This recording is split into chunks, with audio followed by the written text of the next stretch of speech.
Good evening, people. Welcome back. Where they are asleep. Monday evening, England World Cup semi-final. It's coming home, innit, boys? What's happening? England. 100%. How is everybody doing? Exuberant. I know, obviously my face is tempering that, but I'm actually really excited. It's good. It's good. Do you know what? For when you have 2 years of everyone just slagging off each other's team constantly, it's nice to have a uniting factor. Yes, it is. Yeah. Although there isn't fully united opinions though. That's the interesting thing about it. There's still people disagreeing with other people's takes on certain things, and yeah. Bringing up a penalty already, then, yeah. Just everything involved. People going against the performances, and some people say it's great performance, some people say poor performance, but we got the win and all stuff like that. So there's loads of different varying opinions on all kinds of stuff. That's before you get onto that Adrian Clark, who was just trying to one-man attempt to destabilize everything. Oh yeah, the interviews after the game. Yeah, I was not impressed with that. Going very robotic there. What was everybody's thoughts on those interviews? Because I quite liked it. I quite like the fact that there's a difference of opinion. I think you need that little bit of an edge in the dressing room. It can't all be roses and harmony and everybody singing off the same hymn sheet at all times. You have sort of not a fallout, but you have a difference of opinion, and then you just come together to make it work. Yeah, that's a World Cup, isn't it? Well, that's how you win tournaments, right? 100%, yeah. Totally agree. I mean, our best game was the first game. Yeah, and we still conceded 2. So, I don't. If you win it, you win it. It doesn't really matter how the fuck you did it or got there. But I thought they were very good against Norway, to be honest. I thought they were pretty good. I mean, did Haaland have even a half chance? Was the header a half chance-ish? It was a difficult one, but you'd call it a half chance for him, I suppose. If anything, Aya had the best chance because he hit the bar, didn't he? Yeah. But the goal also came from a complete fucking cross. As a shot. I think it's a shot. What? I think it's a shot. It's way too flat, way too powerful, and has no bend on it whatsoever for it to be a cross. Nah, you're fucking me, aren't you? No, genuinely. No, I think that was a shot all day long. I genuinely feel it's a shot. The power, the fact it was just an arrow and it didn't bend at all. It had no curve on it. Which means what? All 3 of those things put together normally means you're shooting, not crossing. Right. So he's the best player of all time then, right? And scores screamers all the time, I'm assuming. Second best player after Jude Bellingham. Yeah. Right. Sorry. Yes. How silly of me. Yeah, no, as much as it's probably a bit of an anomaly for him, I still think it's a shot. I don't think it's a cross. I mean, I'm not saying he scores them all the time. That's that. Just because you want to do something doesn't mean you can do it. It's just he's hit that 1 in 100 that's absolutely flew in. Yeah, it's a bit of a mad goal, but unfortunately, I think he meant it. It's also helped by the fact that Pickford decided to actually not use his short arms to try and get to it. He just moved his arms out of the way. I don't know what he was thinking with that. And also, very much, obviously, you're a little bit closer to it than Mitch, maybe Stocks. But in rugby now, you could replay any... If there's a sequence of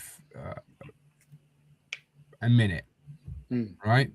And someone scores a try at the end of that minute, you could replay that minute and find probably countless things that either went against someone or it should be disallowed for.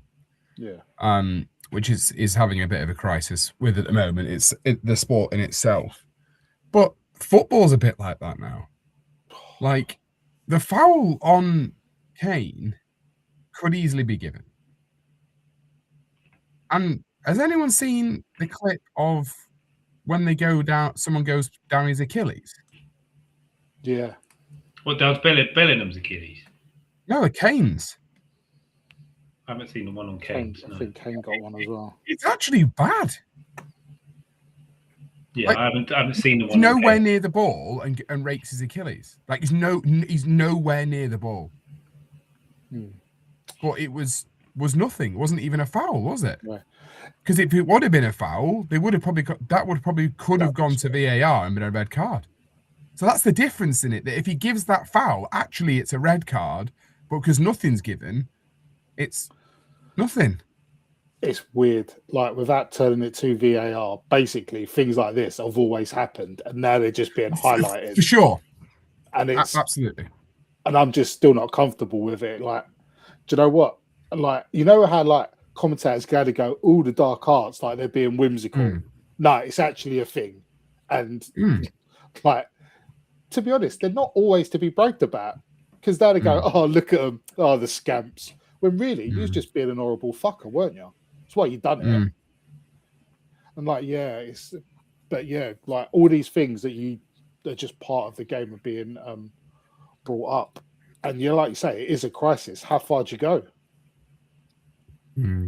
Well, I do until Messi gets a pen. Well, this is my point. Whilst I know that you're both saying that that's not a pen, I understand the reasons behind it. Fucking hell, this video is making it look like someone's doing a deep fake of me. Like, fuck me. If you're going to try and commit fraud, I wouldn't go for me of all people. It's like total recall. Yeah. They wouldn't see any anomalies. I'm just going to turn this off. I'll rejoin it in a minute. But obviously, I appreciate you're both, you're saying that's not a penalty. And it wasn't a penalty. So clearly you are the ones that are right. I think it's a pen if it's given. It's not given. I don't think it was a pen. If that is given on the pitch, the whole movement of it, the run of it, everything about that, and the fact he gave it when he was in front of it, gave a penalty, I don't think that's enough to overturn it. Would I want it against me? Now I've seen it and then I've heard, and I'll give you a slight compliment here, some slightly rational football chat about it from yourselves. I would say I've softened my stance on it a little bit. But my main gripe is that if Messi wins that penalty, it will not go to VAR. Absolutely correct. We said this in the season. That's my main issue with all of this. Yeah. It's just still human bias. Despite all this technology, it still fails at human biases. So if that's it now. And also I was trying to find, I don't know if I missed it, but some sort of FIFA official communication as to why that wasn't given, because we have it in the Premier League, don't we? Get the VAR commentary or whatever, or their reasons, and you get it usually within a few minutes, don't you? Most games, like their official sort of press release type stance. And I think that's just what frustrates me a bit, is that it's just fairly obvious. And I'll tell you another thing, right? So I've got a theory for you. England will be one of the first teams. I don't know if anyone's got one yet this World Cup for trying to get someone booked by waving a card, and I just guarantee the ref will just give us a straight fucking instant yellow card. Because people have been doing it all fucking tournament, and the referees have just ignored it. Some cultures thrive on it. Say like the Portuguese. Yeah. Oh, they just love calling for a booking and constantly complaining to the referees. Just get away with it. It seems to be a tournament for that. I haven't seen one given, and I've seen some pretty clear ones where people have like, oh yeah. But they were meant. That was one of their things to be clamping down on. Yeah. But maybe it's not the shiny new one that they've decided they're going to clamp down on, but it's definitely one of the things that should be got. And even the hand over the mouth. I've seen a few of those go, and I know the players themselves haven't reacted, and they're not really in a confrontation. But I thought it was hand over the mouth talking to someone. It's a red card. I didn't realize there had to be some kind of reaction or confrontation behind it. Yeah, I think if there's a confrontation or something's happened between them and someone says it, I think you can do it normally, just having a chat, which I find ridiculous because what if you're playing against someone, why are you going to be on that friendly terms on the pitch? Yeah, I don't get it. It should just be hand over the mouth and done with it. Because why, if you're not saying anything bad, why are you covering your mouth? Just be like the Mexico manager, where it just goes, Gordon, fuck off. Mate, I've said that a lot. Fuck off. Apart from the last game and a half, I've said that a lot. Maybe change Gordon for Madueke. Oh, mate. To be fair, up until, was it Mexico he came on and got 2 assists? Gordon, yeah. Yeah, so up No, until he started, that, didn't he? Started. Oh, he started, yeah. Which was the game he came on? Was it? No, it must have been. Gordon was good from the start against Mexico. He was good from minute one. It was Congo he came off the bench and was really good. Yeah. So up until he that set point, up both goals. Yeah, up until that point, I would have had him and Madueke in the same camp, but not now. Oh, no. Gordon's by far been our best winger in this tournament.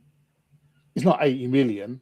I still think Barcelona, like game to game, they're going to be going, what the hell? But when he does something good, he does it. Potentially, but those right backs in the Spanish league are going to be absolutely bricking it because he gets any of them one-on-one and just pushes it past them and goes. They're not going to catch him. Yeah. They weren't looking to catch him, though. They were just looking to fucking hack him. Yeah, just wipe him out. Whack him. Yeah, he has been very genuinely legitimate, impressive though, hasn't he? He looks like he gives a shit as well. Looks like he's fucking up for the scrap. Just on the Norway game, and the thing that's really giving me hope, right, is that I don't think we played that well this tournament, if I'm honest. But it just looks like we have a gear if we need it. Yeah. My question is, can we click into that gear? Are we capable at this point? Or have we settled in the gear we're in? The reason I'm so optimistic is because we have the best player in the tournament. Like Jude Bellingham, he might not be the best player in the world, he might not be the most talented, but he is the best player in this tournament. And I don't think anybody, once he turns up the volume, gets near him in midfield because he's just a monster in there. There's no midfielders left in this competition that can deal with Jude Bellingham doing what he's doing now because he's just bigger, stronger, quicker, and he's got the technique to back up what he wants to do as well. So he's just such a big problem that it's like going into a game a goal up, really. Do you know what I think almost tops all of that? His desire. He's almost become on our little on our WhatsApp thread. Every time he does something, it's because he's not a loser. He just refuses. He refuses to even enter loser territory, let alone become one. He's just like, no, this is not happening right now. Come on, get on my back, let's go. And he's been unbelievably good. And Jack said it many a times before. He's been fully in the camp as when people were on the fence a little bit. That Bellingham comes, he starts, he plays. There's no question to it whatsoever. None of this, he's out of form, potentially bring someone else in. Jack has been banging the drum that Bellingham comes, plays and starts, even while people in the media and everywhere else were doubting him. So, yeah. Yeah, he's a winner. Yes, 100%. Do you know what? He's a nice person as well. Every interview he does, he's like, oh, God, I want him to do even better.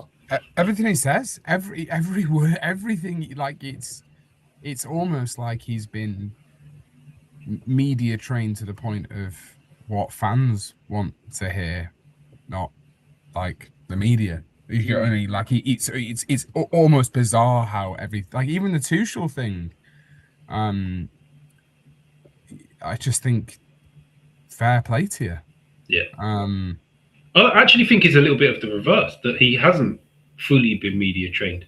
He's just that's kind of what I mean. He's skyrocketed so quick that to put all of them things in place to make sure he says the right thing at the right time just wasn't done. And he's just being Jude Bellingham, which is what makes him as good as he is. Hold the back page, a nice English footballer. My God, is there any higher praise? But like, I mean, it's just part of me thinks oh, this is painful, this camera. Which is actually handy because my wife loves that. She's about to get us some ratings and get change behind us. So I'll turn the camera off for everyone's benefit. It's a slow news day. It's only will. I just think that he's just kind of encapsulated a little bit of probably where this England team is, in the sense that it does kind of need to be dragged. If Kane's not scoring, someone needs to drag it, and needs to show a bit of balls. And actually, you need to stand up for yourself. Not just like scrapping, but in the sense of, you know, the team, the wider team, and also England fans in general. I just think he's sort of like, if you were to create him, basically.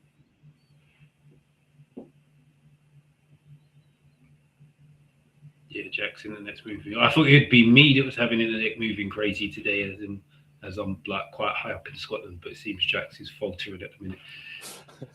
Do you mean high up as in on the map, or are you up a mountain? Oh no, just on the map. I'm not up a mountain. Yeah, Sherpa to take you up up to the hotel. Came out of a Sherpa and 2 mountain goats. Yeah, well, they'll get knighted eventually. It'll be all right. Is he back? Don't think he is. It felt like he was going to say that it seems like Bellingham's just been built in a lab, but and I wouldn't really try and argue against that, to be honest. No, it looks like he's back. Yeah, I'm back. Sorry, I don't know what's going on. Yeah, the internet's moving crazy. They found who it is who just keeps slandering people, so they're trying to cut you off, I think. Oh shit! Really? Well, they can find these things out. Well, when your face is on the internet, unless you're using a VPN, you probably will get found out eventually, Jack. Well, I'm AI and I'm deep faking, but I just use my own face because I'm stupid. That's it. But I just, I kind of just, I do feel, I know what you're saying about, is there another gear, or can they find that extra gear? But I think what I'm saying is that it feels like there is, whereas sometimes it felt like there should have been, but it never felt like there was at times. And whether that extra gear is maybe because I've got a bit more trust in Tuchel as a tactician or a manner, whatever the terminology is we use, like he gives me a bit of hope that even if there isn't that extra gear, maybe, and I'm wrong in that he could potentially do something to try and find another angle. Let's not say gear, yeah. He could do something to find another angle, whereas I don't think we had that. Well, sorry, I'll rephrase that. We didn't have that under Southgate. It was sort of evidence-based that we didn't, and he obviously did good things and got the buzz factor back, but, you know, you'd have to be sat there pretty fucking naively to say that that's not true under Southgate, despite how well he did, of course. But there's a lot of England fans that won't hear it, though. I've been banging this drum since after the Italy game, and I've not met any in person. Genuinely, quite a few that go against everything I've said about Southgate and always have. They're like, no, how can he be so bad? He got us to this, the semi-final and that, and the quarter-final. He did really well. And I was like, but you're not listening to what I'm saying. Didn't say he did poorly. I said he was very tactically inept and potentially cost us winning a tournament over the years he was in charge. Because if we had someone that could adapt to the game state, we potentially would have won, and we should have really beat Italy. Someone even said to me the other day about how Italy went on a mad run before that Euros. And I was like, well, it can't have been that mad because they didn't qualify for the World Cup before. They didn't qualify for the World Cup after. So to tell me that little period in the middle, they were actually a good team is fucking bonkers. But these are the type of people that buy them, like those bean snap pots that you put in the fridge rather than just having a can and leaving half of the can just in the fridge with the metal lid on it for a couple of days. And if you have it, you'll be fine. If you chuck it away, you know, that's okay, isn't it? Like, you know, these people that purposely buy the snap pot. I really need to start clipping this show up again. We've been missing some fucking gold recently just because I haven't got time to do it. But it needs to happen. Yeah, but sponsored by. But do you understand what I mean though about even the belief that there might be an extra game, not just blind hope. Actually, feels like we could. Yes, 100%. Like if we go behind, it just feels like we're going to score. Yeah, and we haven't even seen the Congo game at halftime. If that was 3-1, you would not be sat there and saying this is unfair to England. You wouldn't. They had all the chances. They had. I mean, I also think that was a pen on Kane as well in that game. So how the fuck that wasn't a pen? But yeah, I it's a strange feeling when I also have the same feeling that I don't think Tuchel knows what his best team is. So actually, is that a blessing rather than a curse? Well, you think he doesn't know what his best team is? I don't think he knows what his best back four is now. I don't think he does now with the players that have had injuries and what's happened. Yeah. I think fully fit squad now, haven't we? I think other than. Oh yeah, James came on the other day. Kwanzaa's suspended, but is fit. It was funny because saying about Tuchel changing it, I thought a couple of moves didn't go so well, but then he brought on Rodgers and who else? And he just energized us again. Eze? No, Eze came on at half time. I thought that made it a little bit disjointed, to be honest. Yeah, it left Anderson a little bit exposed in the midfield, and they got a few chances through that. Yeah, who come on? Did Dan Burn come on at the same time as him? No, he's in his own separate category. Big Dan, mate. I'm apologising. He's a Newcastle player, and I was down on him. But he has been an absolute colossus every time he's come on in this World Cup. What have we always said? Square pegs and square holes, round ones and round ones. It's simple. If you just need to shut up shop and just head the ball out and jump in the way of things, he's perfect. If you want any progressive play out the back, don't do it. And that's good management. But I'll tell you what's funny about it. I saw a post. I don't know who it was, but it was a random post this morning on X, and it was someone saying, you know, that everyone's behind him, aren't we? Like everyone's, you know, proper supporting him. He has done very well, and then it ended it with, but quite probably he won't play another single minute for the entire World Cup because of the way those teams play. And when I read it, I was like, that's actually probably fucking true. Like, what's the point of bringing him on against? I don't think it is. I think if we're winning a game and the other team looks like they're getting on top with 15 to go, Dan Burn still comes on and we go to about 5. Yeah, but France aren't going to start launching it into the box though. Yeah, but Dan Burn left of a back three is decent when you're going to have one of the middle centre back marking whoever's through the middle for France. The wing backs then have to mark the wide guys, and then you've got 2-3 defenders just to defend everything else. I think it still works with him in there.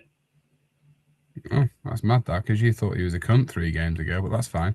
Yeah, no, I he still thinks he is. He's just having to eat his words. Hey, look, I'm going to big up Tuchel again here because one, I thought he was taken as left centre back cover and left back cover, where he's actually playing left of a back 3, which is a perfect Dan Burn position, to be fair.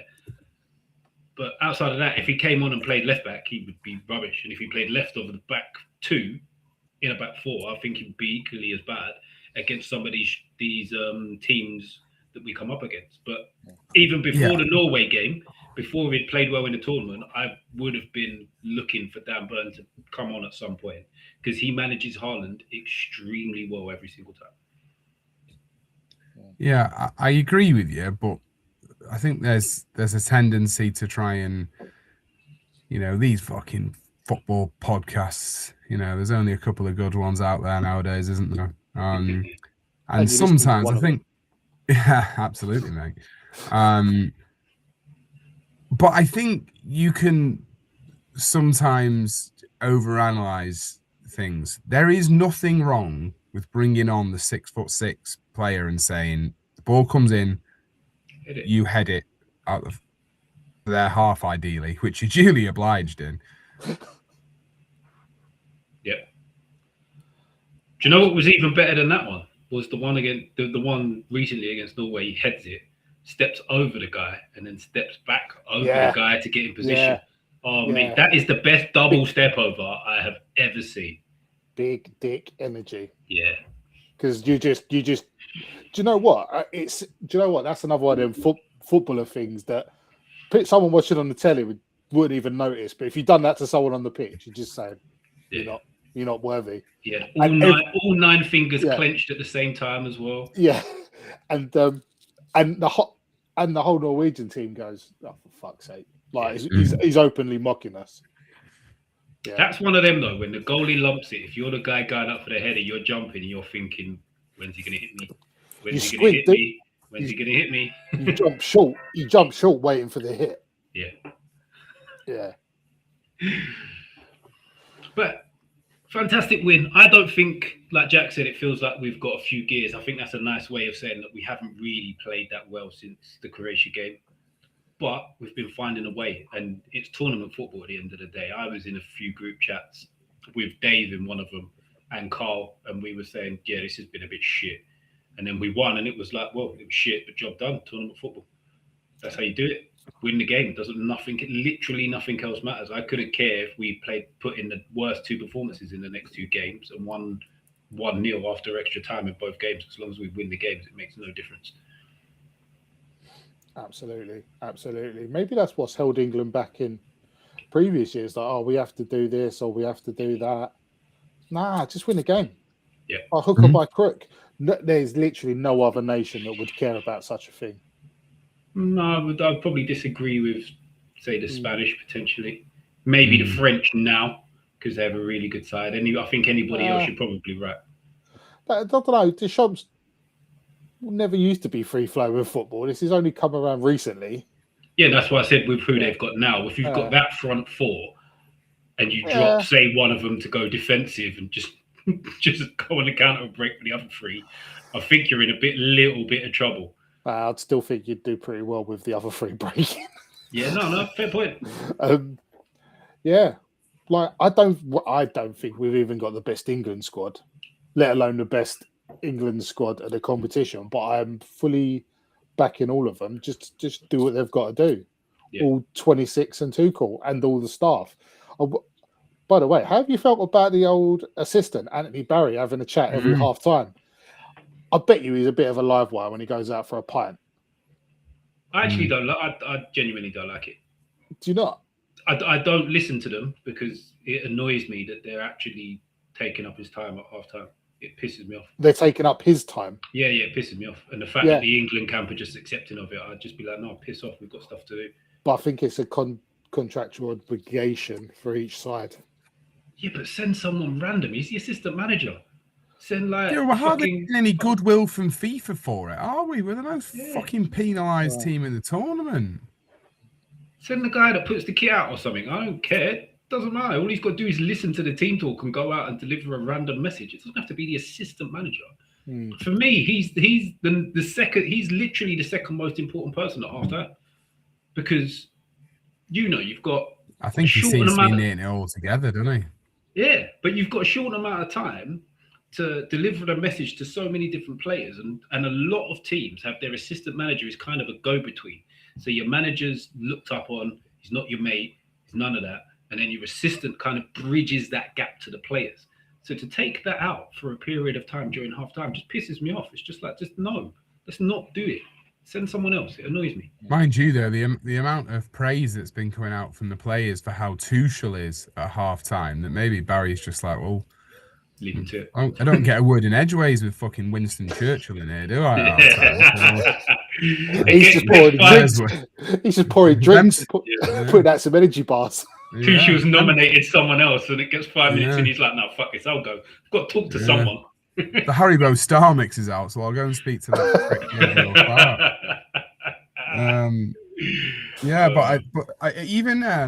I was watching a clip this morning of when Dan Burn got told he was in the squad.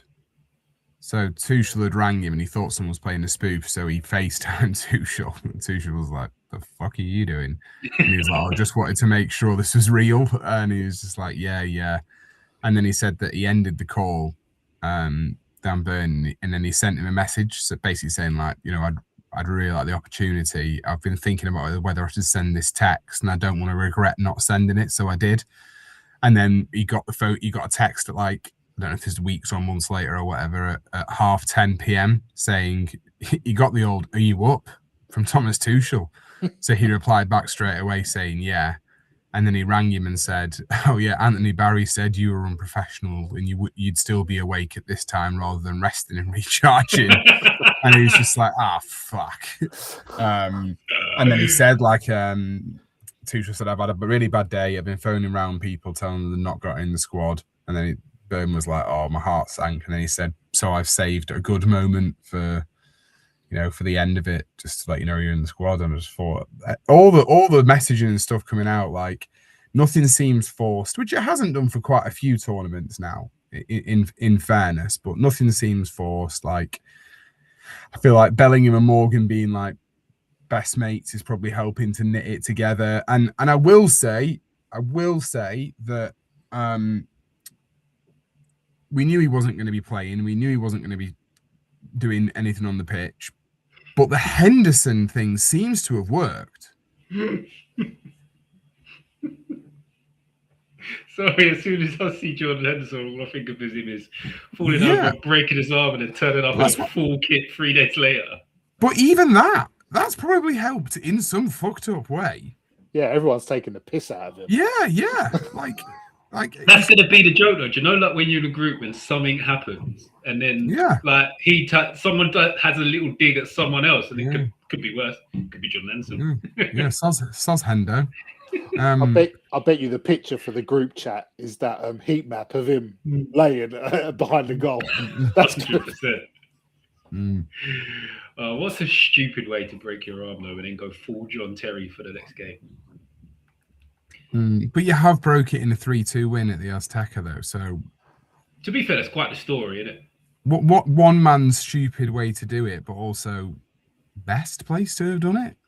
Imagine that leaves a scar, and he gets a grandchild and a great grandchild who, in 30 years, goes, "What's that scar on your arm, Granddad?" They'd be like, "Well, there was this one time at the Azteca." And the kid just goes, "He was on the bench again." Why does Grandad always spill the tea when I pass it to him in his right hand? Why can't I give him his lambooner in his left hand? Like, oh no, yeah. Well, ask him about it, and they'll be like, "Oh, the Azteca."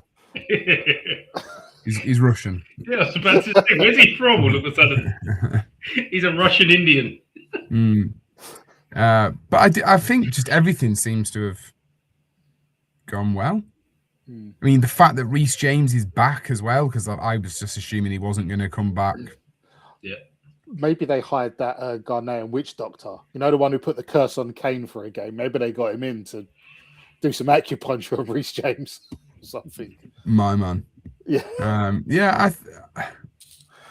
But I think what is interesting now is what is your back four? Oh, sorry. Oh, your defense. What defense are you playing now against? Let's get straight into the fucking Same again that started for me.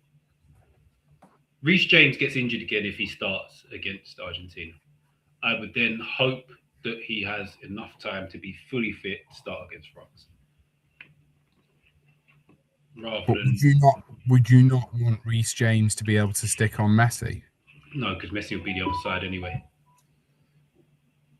Yeah, he goes more on the right. I'd say I would keep the same back four, and I think what's just as important is having Rice fit. So just him and Anderson will gobble up any space in front of them, because that's where Messi wants to hang around. And if he has to go another, say, 10, 15 yards even deeper into his own half to get the ball, that's only a good thing. Yeah, that's where Jude Bellingham then. Yeah, exactly. Do you know what?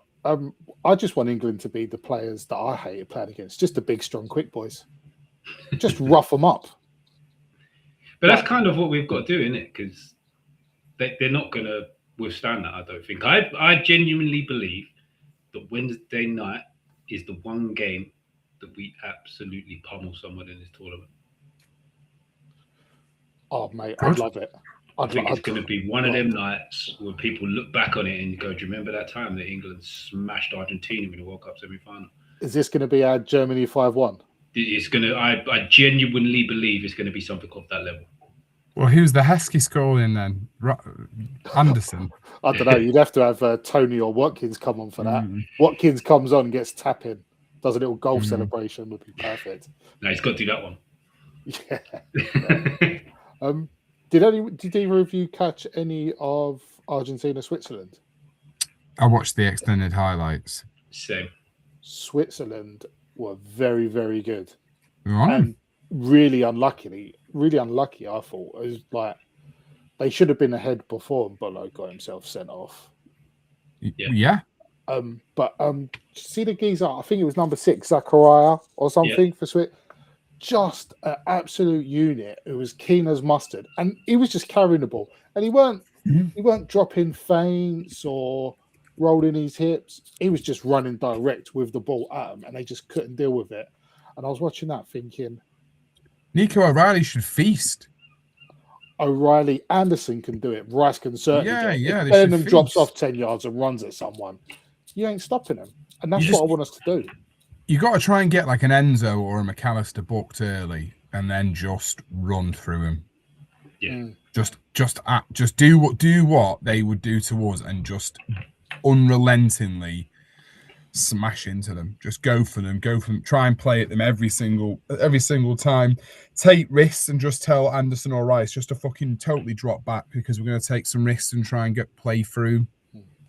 Which one of the dirty bastards gets the yellow? But my issue with this tournament has been that the refs haven't given those early cards out, and it gives such an advantage to these players that play on the edge, knowing they've got away with one.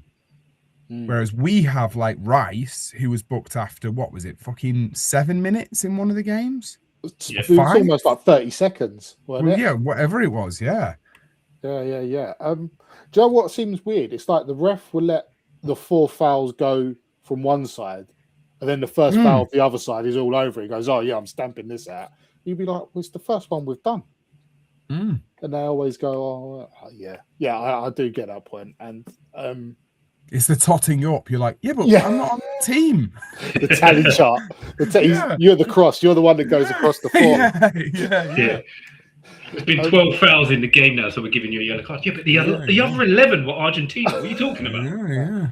Oh, that's almost factual for this tournament as well. I'm a pro Messi man, but they've had some sus decisions, haven't they? Very sus. What did you think of the second yellow? It was a yellow. It's a harsh yellow. Yeah, it's harsh. But it's his own fault for being stupid. But the way you're giving the yellow is exactly what they said they wouldn't use VAR for. It's literally re-referee in a moment. Yep. Which I just don't like it. I like that they can look at second yellows, but if a second yellow has been wrongly given, like the only one I can think of is Jacob Ramsey against Man United got sent off for a second yellow for diving that clearly wasn't a dive. That kind of thing, look at, overturn it, wipe the yellow card off. But to give a second yellow in that situation is 100% re-reffing the game. So why would you do it? And I don't care who it's against or who it's for. It's just re-reffing the game. Well, it's against us and not for us. So I'll be honest, I'm starting to really care who it's for, because there's only fucking 4 teams left in it. I am quite happy as well that stat sort of came out and then has fast become sort of quite widely used and shared about the sort of fouls per card, because I was watching games thinking, I feel England are getting a really bad fucking deal here. So when that actually came out, I was like, I'm really glad I've seen that, because it's there in black and white. It's true. I think it was us on 7 and then Morocco on 10, and then the jump's fucking huge after that, innit? But we've got no one there that really fouls.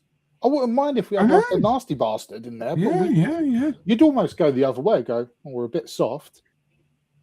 I wouldn't quite say that. I think we're one of the sides that put in some decent challenges, but the thing is, they're normally pretty well timed. Well, I definitely wouldn't call us. I don't think we go around putting it about, and also I don't think we do. Them panicky fouls like the drag backs, and I don't feel like we're a side that does that too much either.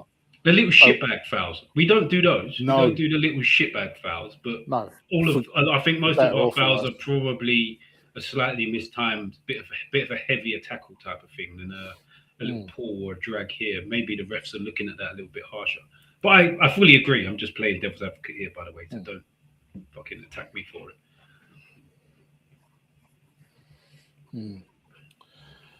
Yeah. Argentina didn't look good against Switzerland. I think they got away with it, and just run at them, see what they're made of.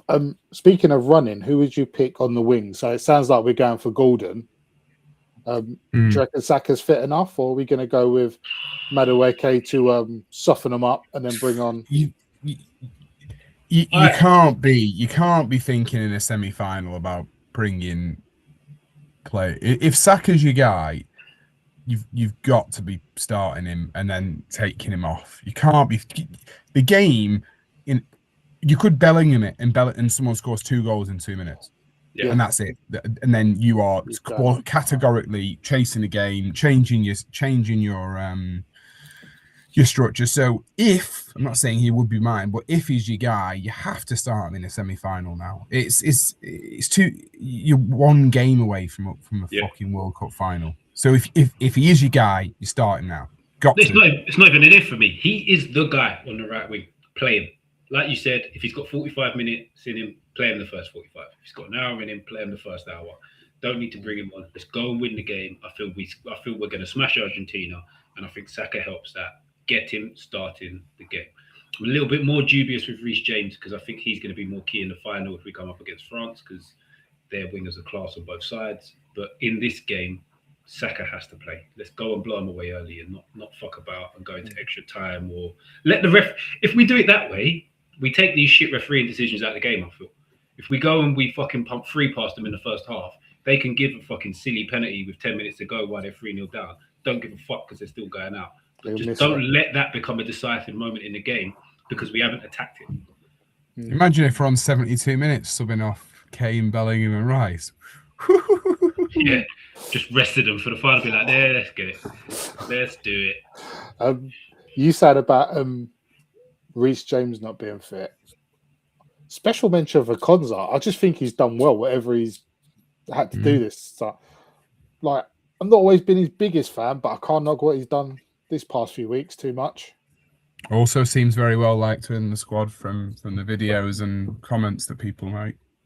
Yeah, fair enough. Yeah, Stones had a better second half. I thought Stones was brilliant. I thought he was brilliant. Yeah. He had that one moment. Yeah, that moment that I felt changed the momentum of the game for the period that Norway scored. But other than that, he was class. Yeah, but he is class. But he is class. Yeah, he is class. Yeah. In a few years' time, like we'll be sitting in the pub, like after a game, and there'll be some youngsters, and we'll be like, "Yeah, John Stones was." Like there'll be some sage nodding, won't there? Yeah, getting the beer out your whiskers. The local Manchester press has come out in the last 24 hours, and I did see this about 3 weeks ago, or maybe 4 weeks ago as well. They've come out saying nobody knew why he wasn't playing for City towards the end. Apparently, he was training amazing, and I've seen that from 2 different like local correspondents in Manchester, like saying no one knew. And then they said that he got brought on really late against Crystal Palace, and again, no one had a clue why Pep did that. So, by all accounts, he's just been ready to go. Stones. Isn't he out of contract though? Could it just be that it was? Yeah, he's gone. Thing? Yeah, so absolutely. Well, yeah. Must have been that he was just he was never signing a new contract, so it was like, right, we're just not going to play it. Yeah, but Bernardo Silva played every minute, there, didn't he? Fair point. Well presented. and they had a joint leaving video, so yeah, no, fair enough. Yeah, I've got no comeback for that. So yeah, it doesn't make It's a weird one. It's a very weird one. But has he signed for anybody yet? Not that I've read. That's a hell of a free signing for someone. Yeah, it is. Yeah. Do you reckon he's going to stay in this country or go abroad? Imagine how good he'd be if he went abroad. Mate, he's got to go. He's got to go abroad. I reckon Italy. Oh my god. Someone like PSG. He'd be outrageous for them. Yeah, I know, but then if he turns up and he's got to play with Dina next to him, he'd be like, "Oh, for fuck's sake! I thought like we were going to be like upgraded." Where's By the that way, fucking Dina for under £10 million is fucking silly, man. Yeah, what a signing for himself personally as well. Yeah, it is. Yeah. Didn't he start there? I don't know. Didn't he go there then Barca or somewhere and then proceed to sort of go down to then come back up again? Very, very good question. Oh, it's looking like I should have Googled that before I opened my mouth. No, he started at Lille, went Paris. Yeah. Oh, yeah, PSG. Yeah. PSG, and then Roma, then Barca, Everton, then Villa, yeah. Decent career. Yeah. Oh, look at that. Have you France under 16, 17s, 18, 19s, 20s, 21s, full side. Oof, that's good reading. Mm-hmm. Yeah, he didn't skip any. That's rare that a player doesn't skip any one of them youth teams. Played for a team called Creepy N Volar. Or Creppy, maybe, but we'll go with Creepy. Yeah. It's going to be another one of the pods followed teams there, isn't it? Yeah. Just last thing on John Stones before we pivot to someone else. Something else, should I say?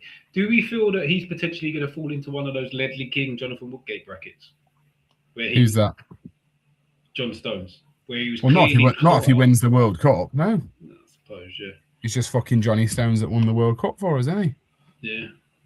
Do you know what another thing is? Right? Celebration. Yeah, superb. That actually pisses me off as well. I think I'm turning into a grumpy old man. Oh my god, I feel like Dan Aykroyd. We're trading places here, mate. Yeah.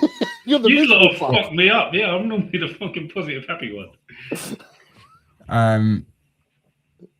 But that is another thing, though. Like even Georgia said to me, she was just like, "Have you seen this video?" And I was just like, "No." She showed it me, and I was like, "Oh, it's going to be a joke, isn't it?" And she was like, "How do you know that?" I was like, "Well, it's fairly obvious, isn't it?" But I said, "Let me tell you about this. Granit Xhaka once did it, George, from a free kick and pretended it is, and then instantly just glazed over, like right." But it's not John Stones, though, is it? She's Johnny. Look, I'll be honest. Johnny Stones gets a little bit too much airtime in my household, if I'm honest. So I'm glad he's having a good tournament because even if he wasn't, he'd be getting some. I'm not even sure what's that even in reference to from John there. So Ed Sheeran come and played some songs for the team. And seemingly uninvited as well. Yeah, and like John up. Stones had a look like someone smeared shit on his top lip. It was proper like that. It was like, what is this shit? Which is the correct face to call. Ed Sheeran's alright. Oh, fuck off, man. I saw. Have you seen them like fucking snack wars videos where it's like they'll try so I watched them with Pickford and John Stones in the other day, and it was jam tarts or macarons, and John Stones was like, "There's no point me even going any further now," and George was like, "It's macarons," and I was like, "Don't know," and he was like, "Jam tarts are the best thing ever." And then Jordan Pickford was like, "I don't know what a jam tart is. I've never seen one of these." And John Stones literally looked at me. He went, "I know you're posh." And Pickford was like, No, I've just... He went, "I know you're posh if you haven't seen a jam tart. Like, just don't bother blagging it, mate. It's fine." Which is true. But yeah, I think everything's just...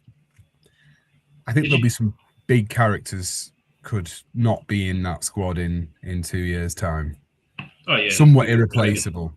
Yes, 100%. Did you know that Jordan Pickford's name isn't actually Pickford? Out of the last. Was it? He's got what? I assume it's double-barreled from the fact he's never seen a fucking jammed heart. It's pig Ford. But it's double-barreled. No. It's still one word, but it's just not pick. It's pig. And his dad changed it when he started getting good at football to make sure he didn't get fully abused in every single change room he went in. Well, that's just like when someone said to me at Bolton, I was in City's home end, they said, why do they call them the Trotters? And I was about to open my mouth and he went, because they fuck pigs. And I just had to sit there and like, how? And that was nearly 2 decades ago. And I've never fucking, that guy's been in my head rent free. Yeah, there's no coming back from that. You could be like, oh, well, actually, everybody's just in hysterics and you're just trying to explain it away. Pigford, Pickford, yeah, I get it. Thick as pig shit. Yeah. Mitch, I saw you just chucked up John's little comment there, his last one. So he's been sending me, I've been like listening to one a week. A few years ago, he made Gareth Bale parody songs for one of his mates. And they are sensational. Who, John did? Yeah. Wait. Why is this not being shared to the wider community? Well, it is now. I threatened to do it. I was like, you should actually probably do this for a living. Like he makes the lyrics up and they match perfectly with the actual song. Why have we not got one of these as our outro or something? What the fuck is happening here, John? Well, why the fuck do we talk about poetry sometimes? Well, obviously, as we were about to say, he's the bad boy of poetry. So what he does, he sends me sort of like a scene setter in a paragraph on WhatsApp, and then I listen to the thing. This sounds like pure genius. I'm not gonna. It really is, because this sounds like the kind of stuff that if you pitched it on Instagram, it would be very quickly viral. Well, I've told him this. I said at the time, I feel like he should have got some sort of a compilation together to go with it. So the songs we've had so far are Mr. Brightside and a Maroon 5 song. And he changes the lyrics to suit Gareth Bale. John, I feel we need to make a cartoon animated version to go along with one of your songs and put it out there. Because it sounds like it could go fucking mental, mate. Sued for copyright. Yeah. Nah, fuck that. We'll change the tune slightly. We'll do something. Add an extra note. Vanilla Ice got away with it, so could we. Take it down about 3 BPM and add a triangle every 10 seconds. We'll be all right. But don't do it to Ed Sheeran. He's fucking shit. I know Mitch likes him, but fuck. I don't mind it. What's the hate for Ed Sheeran? I'm confused. Oh, it's so bland. Oh. It's so bland and boring. All right. Don't you want some oomph? But you only listen to really niche things like your friends doing parody songs, like, yeah, and sea shanties and stuff. So like, sea shanties are good drinking songs, and well, you know it, Jack. Yeah, absolutely right.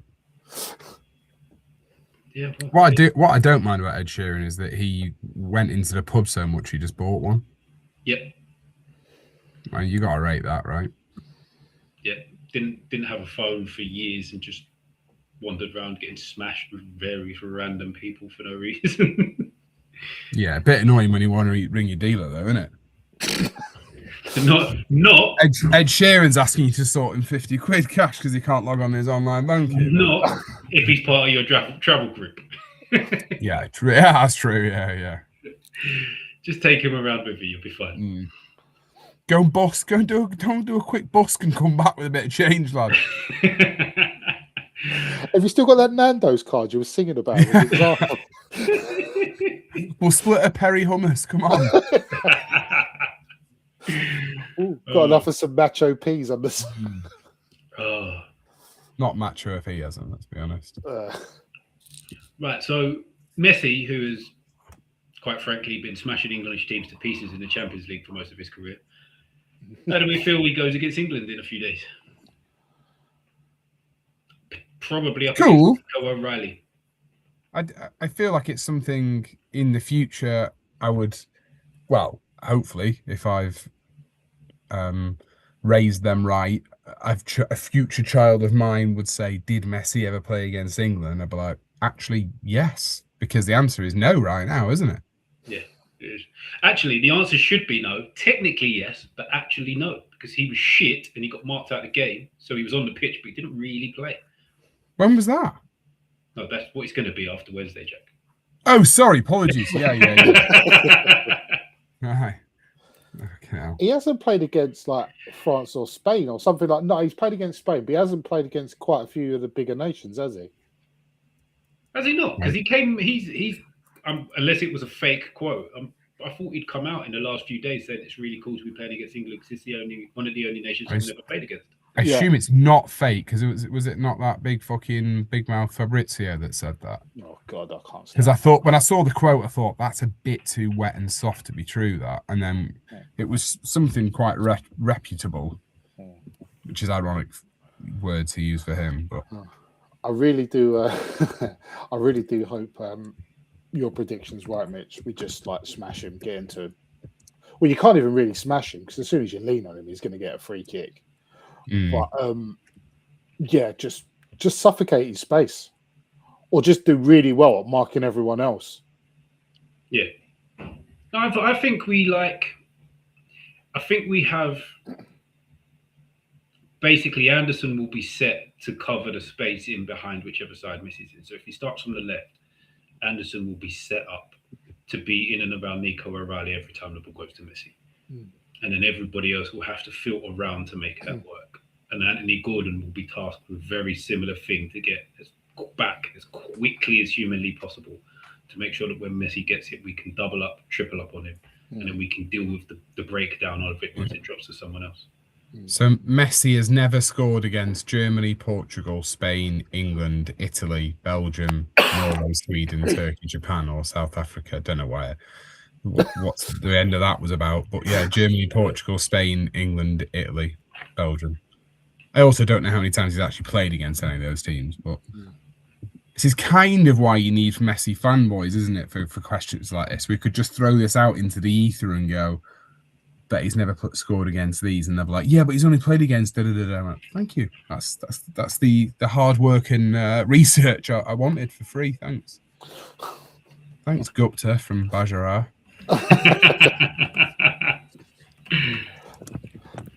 Supported Miami. Yeah, with your 3 lions emoji, but Al Nasser hating fan club. Oh, John's calling him a stat padder now. On that, I got attacked by fucking 3 Messi fans when I went on Flying the Wall Perspective the other day. That video actually went out yesterday. So if you want to see me getting abused by the Messi fans, because I don't believe the hype.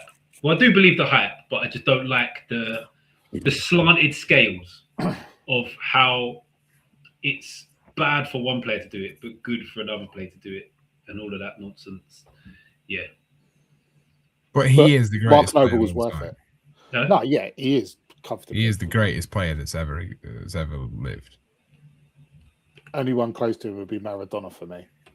Yeah, but he's just a filthy fucking rat, isn't he? Though. So. Yeah, that's what bumped him up a bit. However, he was partial to the odd session, wasn't he? So tough one, that actually. Said it many a time, but now, I mean, Maradona's still the GOAT. I'll fucking leave this. What? He is. Factually, he still is. Right. Well, you know he hated us, right? I know he hated us. It doesn't dissuade from the fact that he was better than fucking all the other players.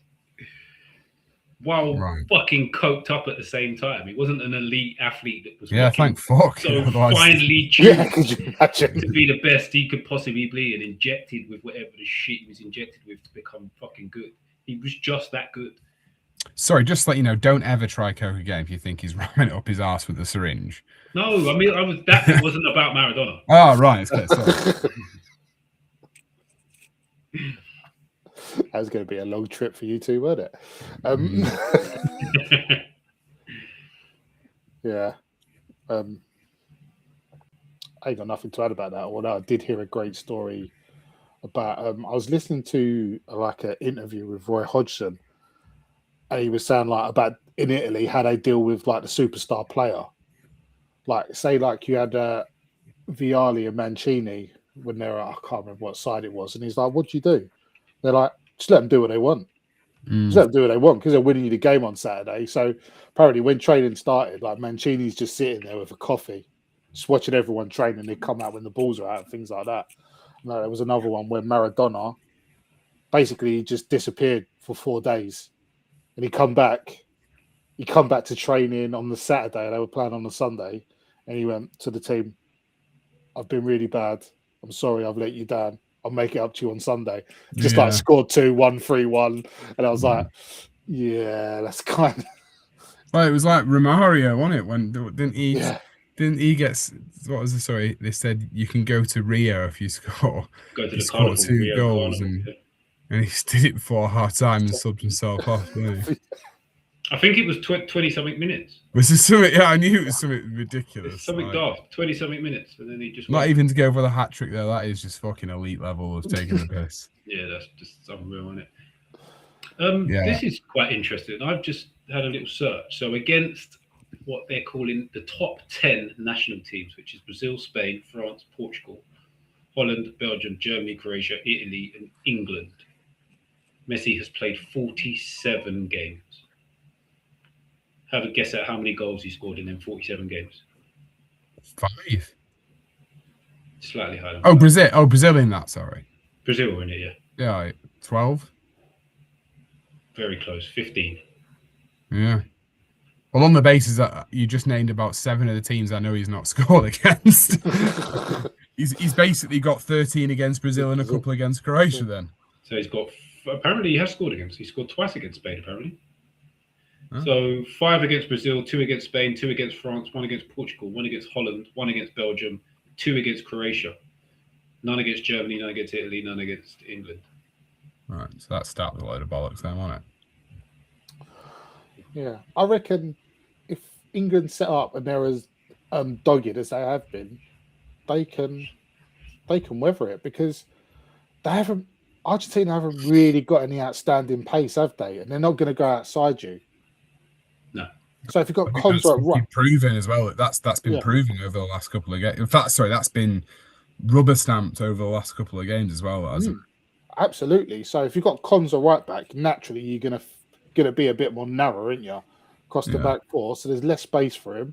If you've got Rice and Anderson, like freaking, I really hope Rice is fit. Yeah, and he'll be fit. Anderson was sneakily good against Norway. He was really good at the unheralded stuff. I thought he was cracking. But yeah, to have both of them fit in front of that narrow back four. Yeah. I'm actually a little bit pissed off with the way people talk about Anderson, you know. I've said this a few times today about being pissed off. People are just not rating him high enough for my liking. Like, what do you mean? He's been unbelievably good this whole tournament. Yeah. He's the only England player that's had a score of 7 or more on FootMob in every game. Yeah, he's the only player. Yeah. So he's probably been top 3-4 players for England throughout the whole tournament, and consistently the same level. He basically never gives the ball away. And people that go, he goes sideways. No, he doesn't. Every now and again, he picks up the ball and plays a 50-yard crossfield fucking pass on the money. So I was speaking to Shawnee earlier on, and he was like, Anderson was the man of the match for me on was it Saturday, Sunday, whenever. And I was like, yeah, I thought he was excellent. I was like, he's kind of like the footballer's pick, because he doesn't, like, obviously he's not doing what Bellingham does, but he's just doing all the other jobs to such a high standard, and then doing things you wouldn't expect a holding midfielder to do as well. It's been so good, but obviously it's a bit difficult to outshine. Yeah. Sir Jude. Well, he's a modern day holding midfielder, isn't he? Yeah. Bearing in mind, this kid played in the youth teams, and when he went on loan as a wide forward. Even when he came back to Newcastle, he was a wide forward. Now he's playing holding midfield. That will tell you that he does a lot more than just sit in there and play easy passes, because like he wasn't brought up to be a holding midfielder. He's just moved into that position naturally. He is a ridiculously good football player. And also fit as fuck. He has got through some miles this tournament. And never seems to let up. No. Never seems to let up. Ad Greggs, who's meant to be part of the pod but never fucking shows up, always used to say, let the doggers dog and let the ballers ball. Anderson's one of them that comes in that first bracket, but is just so fucking good at football at the same time. So you can't even put it to him. He just does a bit of everything.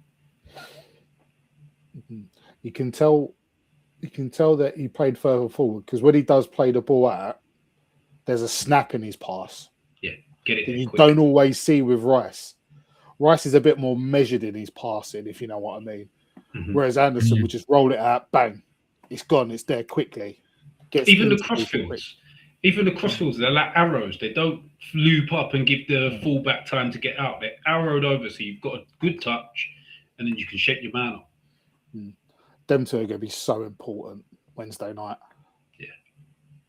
So important. Suffocate that space. Like, if they could do that, what do you reckon about McAllister? Don't really bomb on, but like Enzo will try and break through. Do you see any danger from them too? Nah, I genuinely don't, because what you're going to have is he's having a good tournament, Enzo, though, isn't he? Yeah, he is. Yeah. He's bombing on and crashing the box, but he's not doing it with many other players, if that makes sense. Like when Bellingham crashes the box, you've normally got 2 or 3 other players in the box, whereas Argentina do it with a lot less players and a lot less height. So I don't think it will cause us as much troubles as it has of.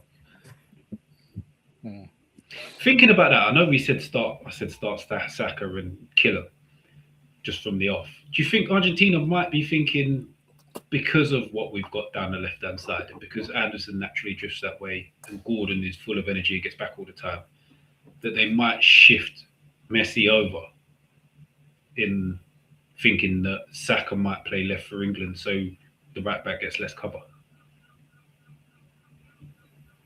I mean, I know you said he plays more on one side. I mean, it's not like he doesn't really roam now, though, to be fair. Yeah. Did you boys see this morning? Like, there was like some leak. It was like Globo Football or something. I don't know. They were saying like they've heard news that Scaloni's thinking about changing their formation. Yeah. Which would be it's either a really good red herring or just ridiculous. Because even if the thought process is even half there now, it's part of the battle, isn't it? Yeah, like it's one thing changing your formation like in the second half when like adjusting it, but before the game to just say we're going to rip up everything we've done. Depends what the formation is, though. What are they changing it to? What do they play currently? It's almost like a 4-4-2, but obviously Messi's one of the two, and he can go as and where. That'll be me. I'm currently in 11 in Scotland. So, yes, that's me with the seagulls outside. What was I saying? Yeah, it still feels like a 4-4-2. Or sometimes it turns into a 5 because poor old Alvarez at the weekend, he was playing up front, but he had to keep dropping into left midfield when they didn't have the ball. Lovely finish from him, wasn't it? Oh. Sorry, do we call that a finish? Lovely goal from him. Yeah, that was proper picture perfect, that was. Disappointing, though, because I did kind of want Switzerland to win. Even though I worry more us against Switzerland. For some reason, I just think they're organised. Yeah, I'm scarily confident as well. It's by no means. Well, obviously we're British, so I don't even need to articulate this. It's by no means. I think that we're the best in the world or whatever, and I just actually feel confident. I feel like watching their games. I feel like as long as we don't try anything different. Basically, if we play like we have, even in some of our bad games, I think we could really, really fucking hurt them. Let alone if we don't step up. So, yeah, that's the bit that scares me. I feel quite positive about it. Yeah, this what I'm looking at has them as playing a 4-1-3-2.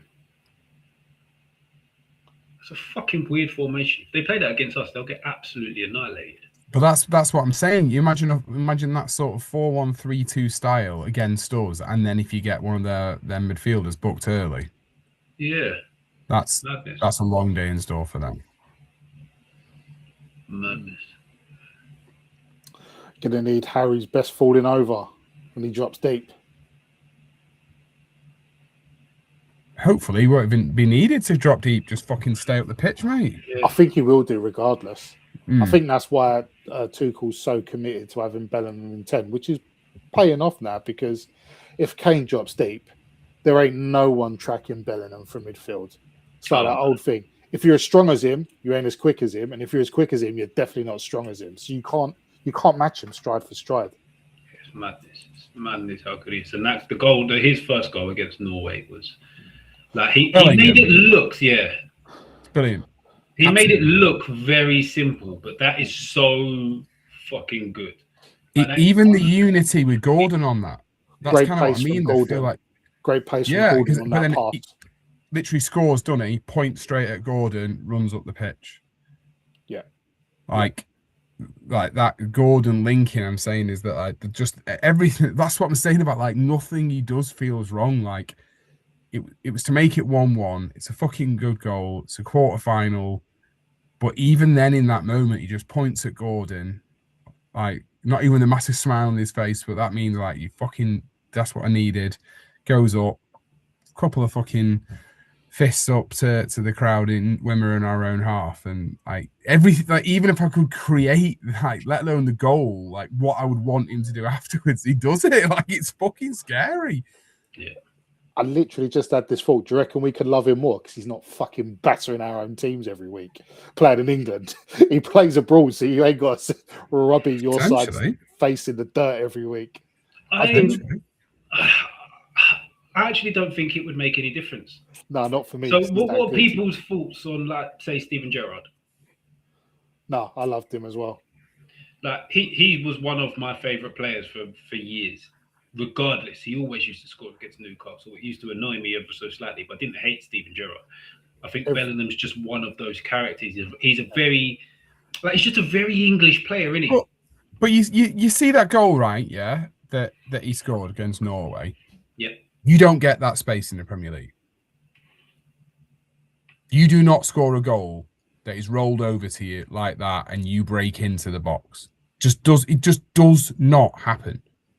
That is a goal that, playing for a team like Real Madrid, where you've got to find every little, soon as the moment of weakness and at a split second, you've got to take the opportunity and score it. Like, I just feel like him playing for someone like Real Madrid, that goal is sort of born out of it. Yeah. It probably helps as well. He knows that if he drops a bollock, he's going to have, his first bad game, he's got 80,000 Madristas fucking hating him, even though he scored a hat trick. Even though he scored a hat trick, a quadruple hat trick the week before. Yeah, I mean, I've watched it goal too many times to be considered sane, I think, now, and that's what I've got from it. It's so, the run is stunning. Yeah, the touch is he may as well not have been a defender there. That's how good the movement and because he takes it at pretty much full speed. Yeah, that's what I'm saying. Yeah, so perfectly, and Gordon zips it in, and it's one of them touches that you could very easily just touch, and it goes way too far. But he touches it, and then the defender tries to half shape him up and go with him, and he just goes, nah, knocks it round him. But the best thing of all, I believed his goal. Yeah. Oh yeah. As soon as he took his first touch, as soon as he took his first touch, he was like, that's a goal. Belief he would score. Yeah. Yeah. Roy Keane said it. He goes, sometimes you're better off the ball. It's easier when the ball comes in that pace because all you need is like just that gentle touch to get it out of your feet. Like if it was like Dolly did, you've got to do the hard work. He goes, and you close down. And, You've got slowed down. You've potentially got a guy that closes you in. It's just drilled into him. Just bang, bang, bang. Got easy. By the way, everything you said about this, lovely. I still watch that diving head. I keep going back to that diving header goal against Mexico. I fucking love that. I'm gonna be in the pub. Well, I'll be in the pub in between the years, but I'll see it in years and years' time, and I'll think that would be like a happy place. It'd be like an oasis in my misery. Just thinking about that goal with a diving header. I just love it. When you're tucking into your £13.50 pint. Yeah. But now we're talking about Bellingham. Something's just come through my mind. He is literally a blend of Gerrard and Lampard in one player. Yeah, that I think that goal sort of felt like that. Yeah, Taking the ball the run in. is Gerrard. The speed of the run is Gerrard, but the timing of it and the precision to beat the man and finish is very Lampard. Oh, he's scoring goals with his left as well, I know. like comfortably left. Like you wouldn't know that was a weaker foot, would you? His technique shows it a little bit, but it went in the back of the net. No. Do you know what? I've seen a lot worse. He goes past Hadrian's wall and he turns into a right twat. This guy, doesn't he? Yeah. I'll fucking Mitch the Bruce up there. It's that fresh air. His head's gone a bit wobbly. He needs to get some smog, mate. There's enough fucking examples of shit weaker foots in this England squad, so I think you could big his up. Or non-existent weaker foots in this England squad. That fleshy stub used for balance. Yeah, but sometimes you just have to have that belief in it, don't you? It's not about how good your weaker foot is. It's just having the belief that the ball comes into you in a certain way, and you're like, this is better for me to take it on my left.